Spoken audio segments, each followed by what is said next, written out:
આજે તમને મળવા માટે એક સક્સેસફુલ કેન્ડિડેટ રાઈટ કે જે સરકારી અધિકારી ગવર્મેન્ટ ઓફિસર બની ચૂક્યા છે, બરાબર છે, અને એક સાથે બે એક્ઝામ ક્લિયર કરી છે. સો આઈ વેલકમ યોગિની, રાઈટ. અમારા જૂના સ્ટુડન્ટ રહી ચૂકેલા છે, બરાબર છે, અને અત્યારે હમણાં જ રિસન્ટલી જે ગૌણ સેવાની બેક ટુ બેક બે એક્ઝામ આવી હતી સુપર ક્લાસ 3 કેટેગરીની, દેટ ઇઝ પ્લાનિંગ આસિસ્ટન્ટ અને સિનિયર સર્વેયર. તો બંને એક્ઝામ ક્લિયર કરી છે, બંને ક્રેક કરી છે, રાઈટ, એક સાથે. તો એમની જર્ની વિશે તમને થોડુંક કહેશે, બરાબર. અને તમારા માટે ખાસ એમની જર્ની જાણવી સમજવી જરૂરી છે, કારણ કે તમે એ જ જર્નીમાંથી પસાર થવાના છો, બરાબર ને.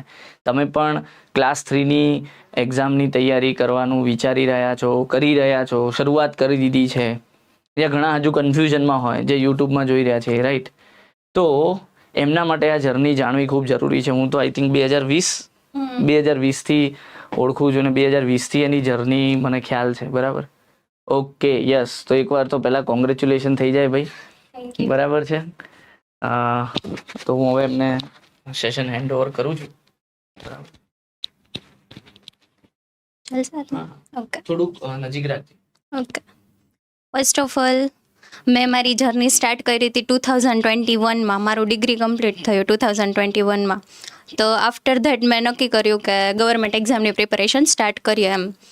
તો સ્ટાર્ટ કરી લીધી એન્ડ ધેન 3 મંથ જેવી પ્રિપેરેશન કરી and 3 back to back exam હતી આપણી જીએમવીની અને જીપીએસસીની, નર્મદા ઇરિગેશનની. હવે એમાં એટલો બધો માર્ક્સ થયા નહોતા મારા, એમ કટ ઓફ સુધી માંડ થયું હતું રિકવર. આફ્ટર ધેટ ત્યારે છે ને આરએનબીની એક્ઝામ આવવાની હતી, ત્યારે સર જોડે કોન્ટેક્ટ થયો હતો કે આવી રીતે છે અને પ્રિપેરેશન એટલી થતી નથી એમ. અને આફ્ટર ધેટ મેં માસ્ટર જોઈનિંગ કર્યું. તો માસ્ટર અને સાથે સાથે પ્રિપેરેશન તો બે કમ્બાઈન થતું નહોતું મારાથી. પછી સરે ઘણું મોટિવેશન આપ્યું અને મેં સ્ટાર્ટ કરી પાછી પ્રિપેરેશન, બટ તો બી એટલું થયું નહીં એમ. અને માસ્ટર મારું કમ્પ્લીટ થયું 2023માં. પછી મેં પાછું નક્કી કર્યું કે હવે ગવર્મેન્ટ એક્ઝામની પ્રિપેરેશન સ્ટાર્ટ કરી દઈએ. તો ઓક્ટોબરથી મેં મારી પ્રિપેરેશન સ્ટાર્ટ કરી. ઓક્ટોબર, નવેમ્બર, ડિસેમ્બરમાં જ હતી બીએમસીની એક્ઝામ ક્લાસ 3ની. ઓકે, તો એ બી ક્રેક થઈ ગઈ. અચ્છા, હા, એ હું કહેવાનું ભૂલી ગયો.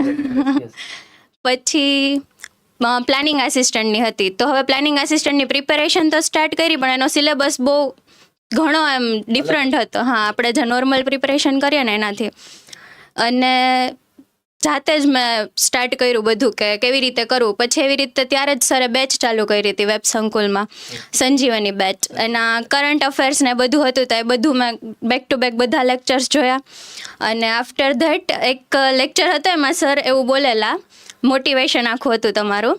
એમાં એક ગલ એવું પૂછેલું હતું, તમે એમ કીધું હતું કે પોલિટીના બધા બધું તમારે કવર કરવાનું, બંધારણ. પૂછ્યું હતું કે સર પોલિટી નથી કર્યું અત્યાર સુધી, હા એમ, તો હું હવે પોલિટી છોડી દઉં તો છોડી દો. હા, આવો કઈ ક્વેશ્ચન હતો. અને તમે એવો આન્સર આપેલો કે જો તમે પોલિટી છોડી દેશો તો તમે રિઝલ્ટના મેરિટમાં નહીં આવી શકો એમ. હા, કારણ કે 10 માર્ક્સનું વેટેજ હતું. તો બસ એ જ પોઈન્ટ મેં વિચાર્યો. મારી પાસે 1 વીકનો ટાઈમ હતો પોલિટી કરવા માટે. મેં 1 વીક વિચાર્યું કે ચાલો પોલિટી કરી લે. અને આફ્ટર ધેટ મારે એક્ઝામમાં પોલિટીમાં 10 આઉટ ઓફ 10 છે. તો મેરિટમાં હતા જ નહીં. અને આઈ થિંક એ જો સેશન ના અટેન્ડ કર્યો નો પોલિટી સ્કીપ જ કરી કરત. હા, ડેફિનેટલી સ્કીપ હોત મારું પોલિટી. એટલે હા, મને બી હવે એવું રિયલાઇઝ થાય છે, મને બી, કે ભાઈ અમારા સેશનની જે આ એક સ્ટેટમેન્ટ કે એક લાઈન છે, એ સ્ટુડન્ટનું આખું ડિસાઈડ કરતું હોય, રાઈટ. એટલે આ જાણીને થોડુંક મને બી એમ સારું લાગ્યું કે ભાઈ આવા જે અમારા મોટિવેશનલ સેશન છે અને આ રીતે સ્ટુડન્ટ આટલું સિરિયસલી બી લેતા હોય છે, એનું આ લાઈવ એક્ઝામ્પલ. કારણ કે આ વાત આઈ થિંક મને ખ્યાલ નહોતી. હા, એટલે એ બી થયું. અને આફ્ટર ધેટ પહેલી જે આપણે એમસીક્યુઝ હતા પ્લાનિંગ આસિસ્ટન્ટમાં હોય કે કોઈ બી એક્ઝામમાં હોય, મસ્ટ ટ્રાય કરવાની કે આપણે બિફોર 15 days 20 days છે ને બધી ટેસ્ટ સિરીઝ કન્ટિન્યુ આપવાની એન્ડ પ્રેક્ટિસ કરવાની એમસીક્યુઝની એમ. બાકી પ્રિપેરેશનમાં તો ખબર જ છે કે કન્સિસ્ટન્સી જરૂરી છે. કન્ટિન્યુ આપણે રીડિંગ કરતા રહેવું પડે, વચ્ચે મૂકી દઈએ અને પછી સ્કીપ કરીને પાછું કરીએ તો પાછું ફર્સ્ટથી જ બધું કરવું પડે એટલા માટે. એટલે આ એવા વિદ્યાર્થીઓ છે કે જેમની સામે હજુ કઈ દેખાતું નથી. એટલે ગુજરાતમાં ટ્રેન્ડ એવું કે કઈ દેખાય તો સાહેબ તૈયારી ચાલુ કરીએ. અને એક તો છે કે ભાઈ એક્ઝામ આવી અને આપણે પ્રિપેરેશન સ્ટાર્ટ કરીએ એના કરતાં આપણું બેઝિક પહેલેથી ક્લિયર હોવું જોઈએ કે ભાઈ આપણે આટલા સબ્જેક્ટ છે, આટલું બેઝિકમાં તો બધાને પૂછાય જ છે, તો એ બધું ક્લિયર હોય પછી આપણે નવા સબ્જેક્ટ કરી શકીએ એક્ઝામ ટાઈમે. જો આપણે એક્ઝામ ટાઈમે જ બેઝિક કરવા બેસીએ તો બહુ અઘરું પડી જાય. એટલે બરાબર છે.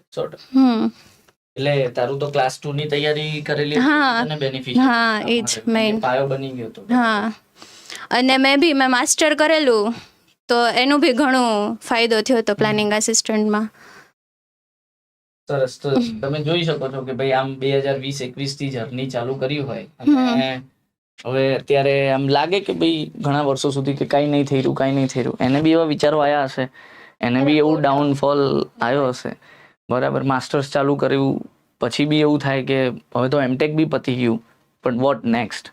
અને જ્યારે 2024માં જોઈએ છીએ તો એક સાથે 2 એક્ઝામ અને ત્રીજી તો મને ખબર જ નથી, દેટ ઇઝ BMC. તો એક સાથે 3 એક્ઝામ ક્લિયર થાય છે. હવે એની જોડે ચોઈસ છે કે આમાંથી મારે કઈ લેવી. બરાબર છે. હું ઘણી વાર સ્ટુડન્ટને બેચમાં કહેતો હોઉં કે આપણે તૈયારી એવી કરવાની ને કે જ્યારે રિઝલ્ટ આવે ને ત્યારે આપણી જોડે પેલું મીઠાઈની દુકાનમાં જઈએ અને આમ શું કહેવાય ખીચું આપણું ભારે હોય ને, એટલે બહુ બધા પૈસા પડ્યા હોય ને ત્યારે આપણે મીઠાઈની દુકાનમાં જઈએ તો આપણી હાલત શું હોય, સિચ્યુએશન શું હોય કે જે જોઈએ છે એ મીઠાઈ મળે મને. બરાબર ને. એ વખતે મારે એ જોવું ના પડે, ભાવ ના જોવો પડે. બરાબર ને. તો રિઝલ્ટ આવે ત્યારે આપણી સિચ્યુએશન એવી જ હોવી જોઈએ કે મારે આમાંથી જે જોઈએ છે હું ઉઠાઈશ. 2-3 ઓપ્શન મારી જોડે હોવા જોઈએ. એવી આપણે તૈયારી કરવાની છે. બરાબર ને. સરસ. તો once again congratulation. Thank you.